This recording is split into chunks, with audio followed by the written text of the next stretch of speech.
Hello दोस्तों, नमस्कार भाई बहनों तय सिमान्या, माताओं बुजुर्गों तय पहलागू और बच्चों तय सुभाशीष। मैं प्रताप सिंह रावत, ग्राम न्याणगढ़, खिरसू, पाबो, पैठानी क्षेत्र, पौड़ी गढ़वाल, उत्तराखंड से फिर एक बार नई प्रस्तुति के साथ हाजिर हूँ। मुझे आज बड़ी खुशी और आनंद की अनुभूति हो रही है कि मैं सांकरसैण गांव में लगभग 42 साल के बाद कुछ समय बिताने के लिए माताओं बहनों के साथ आया हूँ।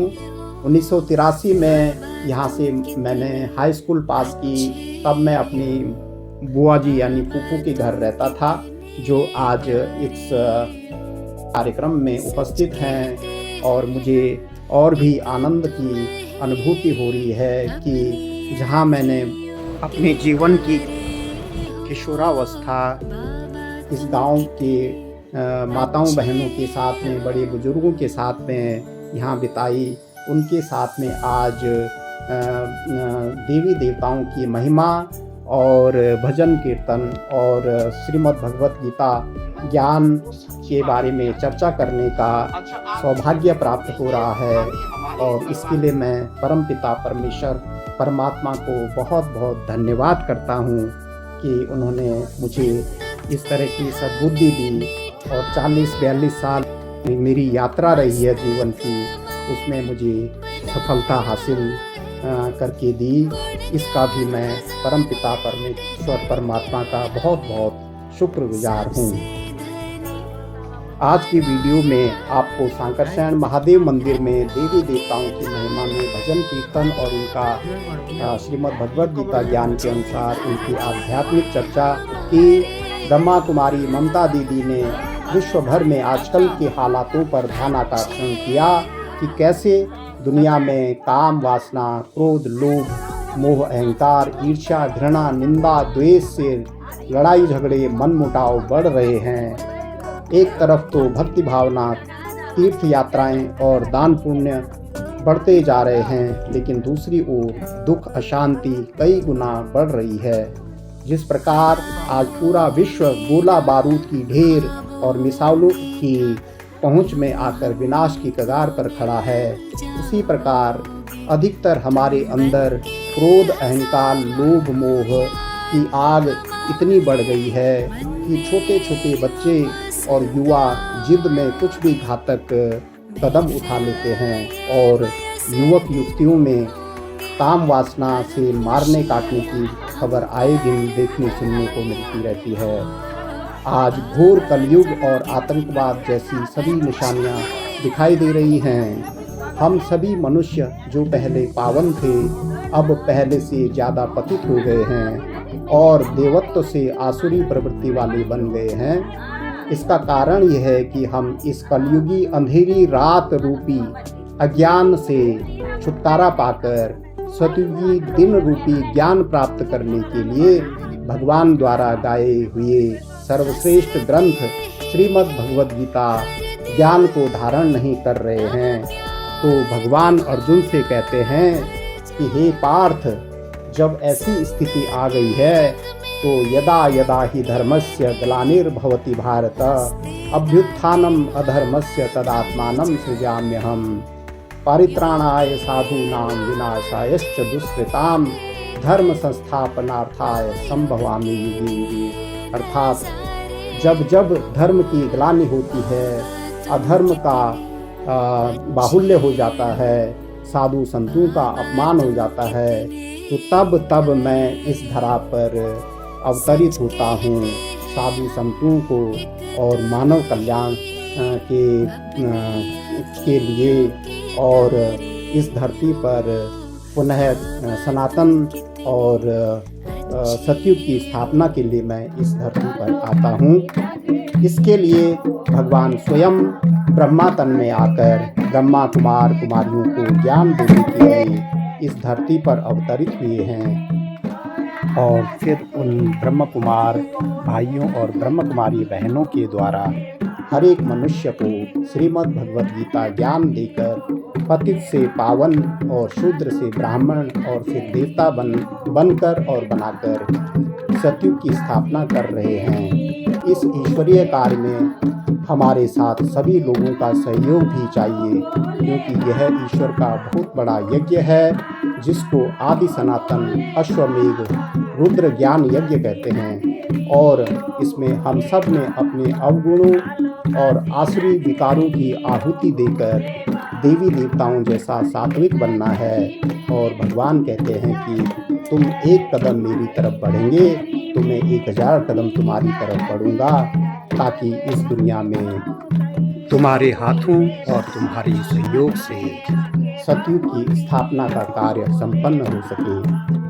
जिस प्रकार कृष्ण के बचपन के मित्र सुदामा जब तक कृष्ण से नहीं मिले थे, तब तक सुदामा को कृष्ण ने कुछ नहीं दिया, लेकिन जब सुदामा पत्नी के बार बार कहने पर कृष्ण से मिलने पहुँचे तो कैसे मालामाल हो गए, सभी जानते हैं। उसी प्रकार हम भी चरित्र से गरीब और काम क्रोध लोभ मोह अहंकार में गिरकर पतित रूपी सुदामा बन गए हैं, अशांत दुखी हो गए हैं। इसलिए इनसे छुटकारा पाकर पवित्रता, शांति, सुखी, आनंदमय जीवन पाने के लिए हमें भी भगवान से मिलने जाना ही पड़ेगा। भगवान तभी हमारा बेड़ा पार लगाएगा, क्योंकि भगवान अर्जुन को उपदेश में कहते हैं, सर्वधर्मान परित्यज मामेकं शरणं व्रज अहम त्वाम सर्व पापेभ्यो मोक्षयिष्यामि मा सुतः। अर्थात हे अर्जुन, जब तुम सभी धर्म कर्म को छोड़कर मेरी शरण में आओगे तो मैं तुम्हें सभी पापों से मुक्त कर दूंगा और नए पाप तुम्हारे सृजन नहीं हो पाएंगे।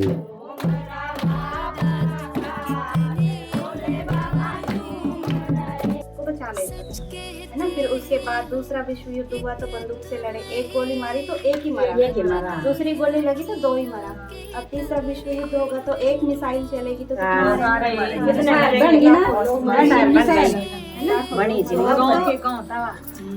में पूरा देश विश्व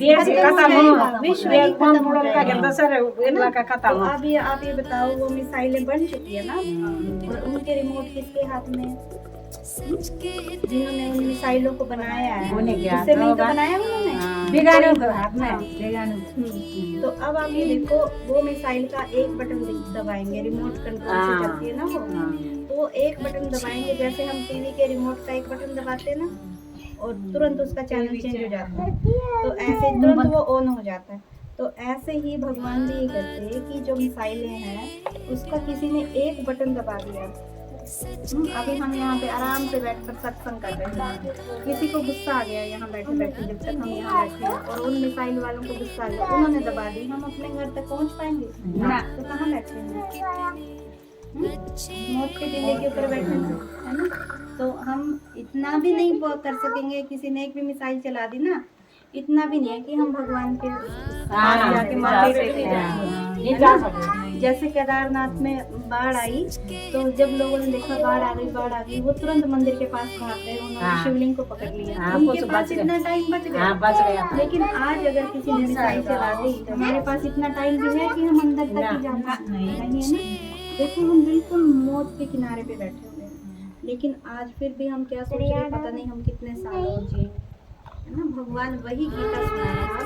तो भगवान ये कहते हैं कि ये धरती माँ है, जो आज ये धरती माँ आग के ऊपर जल रही है, इसके नीचे आग लगी हुई है। तो किसकी आग लगी हुई है इसमें? काम, क्रोध, लोभ, मोह, अहंकार। पहले तो क्या होता था, जब जिम्मेवारियाँ इतनी हो जाती थी ना, परिवार भी संभालना, है ना, नौकरी भी करनी, खेत भी संभालना, पशुओं को भी संभालना, और तब चिड़चिड़ापन आ जाता था, तब गुस्सा आता था। लेकिन आज तो ये छोटे छोटे बच्चे भी इतना गुस्सा करते हैं, कितना गुस्सा आता है, हमारी धरती माँ जल रही कि नहीं जल रही? विकार, काम विकार, है ना, क्रोध, लोभ, मोह, अहंकार। आज काम विकार के कारण देखो, टीवी उसमें फोन को खोलते ही कोई वीडियो चलाने की जरूरत नहीं है, लेकिन फोन को खोलते ही सबसे आगे 3-4 दिनों से मैं देख रही, मैंने अभी खोल के नहीं देखा उसको, कि एक लड़की ने अपने पति को टुकड़े टुकड़े करके अभी ये नहीं पता वो झूठी है या सच्ची है, लेकिन तो इसी को ये माता जी काम निकालना है ना, किसके लिए कहते हैं, उसके नीचे बॉयफ्रेंड के लिए है? तो यही तो है काम निकालना, है ना। और छोटे बच्चों के साथ 8-8, 7-7 साल के बच्चे तो वो क्या है, यही तो कलयुग है। और आज कलयुग का भी कौन सा समय चल रहा है, घोर कलयुग है ना। जैसे घोर अंधियारी रात होती है ना, रात तो 8-9 बजे भी हो जाती है, लेकिन जब 12 बजते हैं तो हम क्या कहते हैं, घोर अंधियारी रात है ना। तो घोर रात्रि के बाद 12 बजे के बाद क्या सुबह होना शुरू हो जाती है ना। तो ऐसे ही अब घोर कलयुग चल रहा है। तो इस घोर कलयुग के बाद क्या आएगा फिर, सतयुग आएगा ना। तो भगवान हमें ये बताते हैं कि सतयुग आने से पहले ये जो ब्रह्मा कुमारी दीदी है ये ज्ञान सुनाते हैं, लेकिन लोग क्या करते हैं, एक कान से सुनते दूसरे ज्ञान दान होता नहीं कि नहीं करेगा, है ना। अब आप यहाँ पे बैठे, शुरू में कितने लोग आए, हम तो सोचते कितना अच्छा लगा, उस टाइम पे तो ये दिल होता है कि बैठे गाय मछली अभी तो आप खून के अंदर डाल रहे हैं, लेकिन जैसे घर तक जाएंगे इस फाउंडेशन से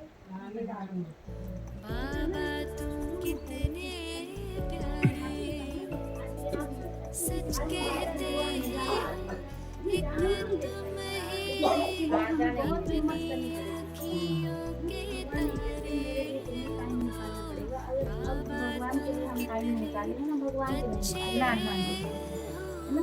क्योंकि जैसे हमारी जिम्मेवारी है ना परिवार को संभालने की, बच्चों को संभालने की, ऐसे भगवान के पास क्या जिम्मेवारी नहीं। हमारी जिम्मेवारी कितने बच्चों की, 2 बच्चे 4 बच्चों की जिम्मेवारी है हमारे पास, 1 गाय 2 गाय की जिम्मेवारी है, 2-4 और मेंबर होंगे घर में, 8-10 मेंबर की जिम्मेवारी है हमारे ऊपर। तो भगवान के ऊपर कितनी जिम्मेवारी है दुनिया की।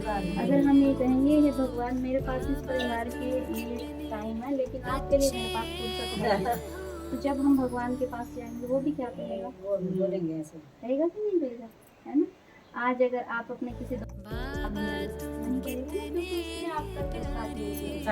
ऐसे ही भगवान भी कहते हैं, भगवान जैसे एक कदम तुम बढ़ाओ 1000 कदम। जैसे एग्जाम्पल देते हैं ना कृष्ण और सुदामा बहुत गरीब था, बचपन से ही गरीब था। कृष्ण को पता था मेरा दोस्त बहुत गरीब है, लेकिन कृष्ण ने उसके महल नहीं बनाए। क्यों नहीं बनाए, क्योंकि कृष्ण सोचता था एक बार वो बस मेरे पास आ गए फिर मैं उसको महल दे दूँ। अर्थात जिस प्रकार सुदामा अपनी पत्नी के बार बार कहने पर गरीबी हालत की सभी दुविधा द्वंद्व शंका झिझक हिचक को छोड़कर श्री कृष्ण से मिलने गए और उसके बाद माला माल होकर आए, वही कार्य ब्रह्मा कुमारी बहनें भी हम सभी सुदामाओं को बार बार यही कहती हैं कि सभी दुविधा द्वंद्व अर्थात काम क्रोध लोभ मोह अहंकार रूपी अवगुण और आसुरी वृत्तियों को त्याग कर घर परिवार और बच्चे बूढ़ों की पूरी जिम्मेवारी निभाने के साथ भगवान के शरण में अर्थात भगवान की निरंतर याद में लग जाओ तो हमारा भी बेड़ा पार हो जाएगा। लेकिन जैसे कि दीदी ने कहा कि हम लोग कुछ भी काम के बहाने गीता ज्ञान अर्जन का समय नहीं मिलने का बहाना करते हैं, जबकि हमारी जिम्मेदारी केवल एक परिवार तक सीमित है। तो जिस भगवान की जिम्मेदारी पूरे विश्व की है उसको हमें मिलने का समय होगा क्या? भगवान तो उन्हीं से मिल सकते हैं जो उनसे मिलने का पुरुषार्थ या प्रयास करेंगे, जैसे सुदामा ने किया था। दोस्तों, आज दुनिया में इंसान ने इतनी नई नई खोज कर ली, चांद सूरज तक भी इंसान पहुंच बना रहा है, लेकिन दुख अशांति फिर भी बढ़ती ही जा रही है धरती पर। वास्को डी गामा और कोलंबस ने तो पूरी दुनिया की खोज की और अलेक्जेंडर ग्राहम बेल जैसे वैज्ञानिकों ने बड़े बड़े आविष्कार खोज कर लिए, लेकिन अंत में बुढ़ापे कारण अकेले जब पड़ गए तो उन्होंने कहा कि काश कुछ समय अपने आप को जानने में अपने आप के लिए भी लगा लेते, क्योंकि हम बचपन में थे तो हमारे कितने सारे नाते रिश्तेदार, भाई बहन, दोस्त, मित्र, दादा दादी, नाना नानी, मामा मामी, चाचा चाची इत्यादि थे। जब बड़े हुए तो नाना नानी, दादा दादी साथ छोड़ गए, और बड़े हुए तो नौकरी के लिए भाई बहन को भी छोड़ना पड़ा, और बड़े हुए तो शादी होकर माता पिता के साथ मित्र दोस्तों को भी छोड़ दिया, और बड़े हुए तो बच्चों को पढ़ाई के लिए घर से बाहर छोड़ना पड़ा। बूढ़े हुए तो न माता पिता रहे, न दादा दादी, नाना नानी, मामा मामी, चाचा चाची। बच्चों की शादी होकर बच्चे भी बाहर, रह गए हम बूढ़े अकेले। अब यह स्थिति हमारे पहाड़ों में भी हो गई है, लेकिन शहरों में तो 2-3 पीढ़ी यानी 30-40 साल पहले से है। तब प्रश्न उठता है कि मैं कौन हूँ, मेरा कौन है और दुनियादारी क्या है। अर्थात मेरी इतने नाते रिश्तेदार थे जिनको मैं अपना समझता था, आज वो सब बिछुड़कर मैं अकेला रह गया हूँ। तो मेरा कौन है यह मुझे समझ नहीं आया, और ये दुनियादारी क्या है ये भी मेरी समझ से परे है। इसका उत्तर भी भगवान ने श्रीमद् भगवद गीता के 2 अध्याय में अर्जुन को बताया कि हे पार्थ, तुम स्वयं को शरीर रूप में मानते हो ना, यह तुम्हारी भूल है। असल में यह शरीर तुम नहीं हो, तुम तो इस शरीर के अंदर मस्तक में विराजमान एक सितारे समान चमकती ज्योति बिंदु आत्मा हो, निराकार और अजर अमर अविनाशी हो। जब तक यह आत्मा मस्तक में रहती है तभी तक शरीर काम करता है। जब आत्मा शरीर से निकल जाती है तो शरीर मृत होकर छोड़कर नया शरीर धारण कर लेती है। पुराना शरीर छोड़ते ही पुराने संबंध, रिश्ते नाते समाप्त, और नया शरीर लेते ही नए संबंध, रिश्ते नाते प्रारंभ हो जाते हैं। आत्मा का शरीर बदलने का सिलसिला तब तक चलता रहता है जब तक पिछले जन्मों के पाप कर्म समाप्त नहीं हो जाते। इसलिए आत्मा का नए घर में जन्म होता है, और उसी घर में जिसके सदस्यों से पुराना हिसाब किताब चुकाने बाकी रह गए थे। और वो हिसाब किताब इस तरह से होते हैं कि जैसे हमने बीज बोया होगा वैसा ही हम फल भी खाएंगे। अर्थात हमने अगर कोई पाप कर्म किया, कोई दुख किया, किसी के साथ कोई धोखा किया, तो वही वापस हमारे पास उसी आत्मा से आएगा जब वो दूसरे जन्म में दूसरे शरीर में रहेगी। और पाप 2 तरह से समाप्त होते हैं, खत्म होते हैं। एक तो भोग करके जो हमने दूसरों को दुख दिया होगा उसको दोबारा वापस दुख पा करके, और दूसरा जो भगवान कहते हैं कि सर्वधर्मान परित्यज मामेकम शरणम ब्रज अहम त्वाम सर्व पापेभ्यो मोक्षयामि मा सुतः। अर्थात सभी धर्म कर्म छोड़कर मेरी शरण में आ जा, मैं तुम्हें सभी पापों से मुक्त कर दूंगा और आगे के भी पाप नहीं होने दूंगा। तो दोस्तों, हमारे शरीर के माता पिता शरीरधारी हैं, लेकिन जो हम आत्मा निराकार अजर अमर अविनाशी हमारे शरीर की मस्तक में विराजमान है, उसके माता पिता भी उसी की तरह निराकार अजर अमर अविनाशी चैतन्य शक्ति हैं, जिनको परमात्मा अर्थात भगवान या परम पिता परमेश्वर भी कहते हैं।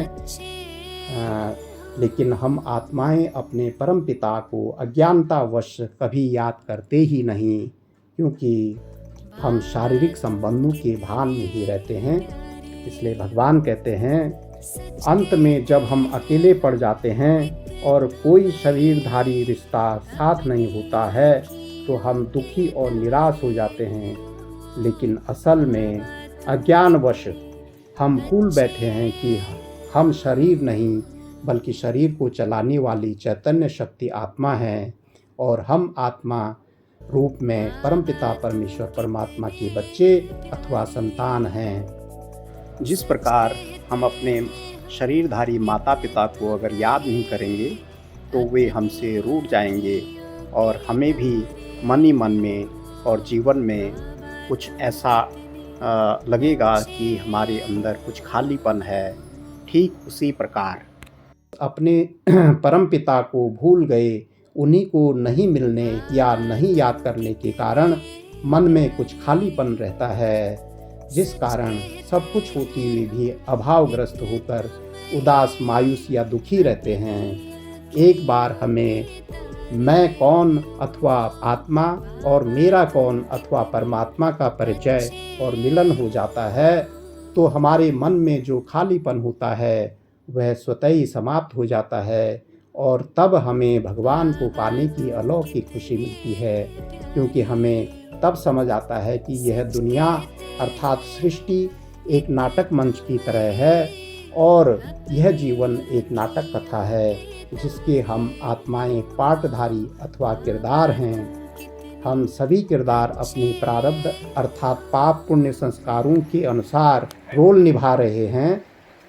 इसलिए हमें इस जीवन में अगर कोई दुख मिल रहा है तो उससे हमें सामने वाले से न तो नाराज़ होना है, न रोष प्रकट करना है और न उसको दोष देना है, क्योंकि गीता ज्ञान के अनुसार यह प्रारब्ध भोग है, अर्थात इसको हमें भोगना ही पड़ेगा।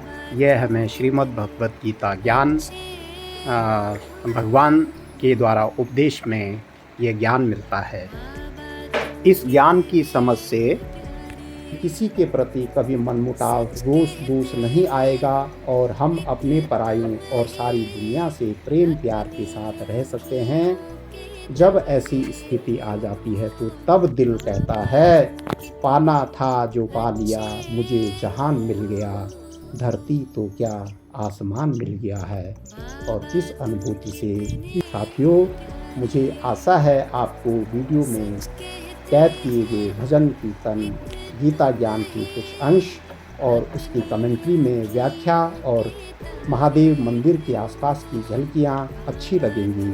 अगर हाँ तो वीडियो को सब्सक्राइब करके लाइक और शेयर कीजिए, ताकि आपके समस्त मित्र रिश्तेदार भी इस वीडियो और गीता ज्ञान का लाभ लेकर जीवन को ज्ञान युक्त बनाकर सुख शांति से भरपूर जीवन जी पाएँ। साथ में कोई प्रतिक्रिया देना चाहें तो कमेंट्स में अवश्य लिखें। धन्यवाद। जय घंडियाल, जय हिंद, जय देवभूमि उत्तराखंड। ओम शांति।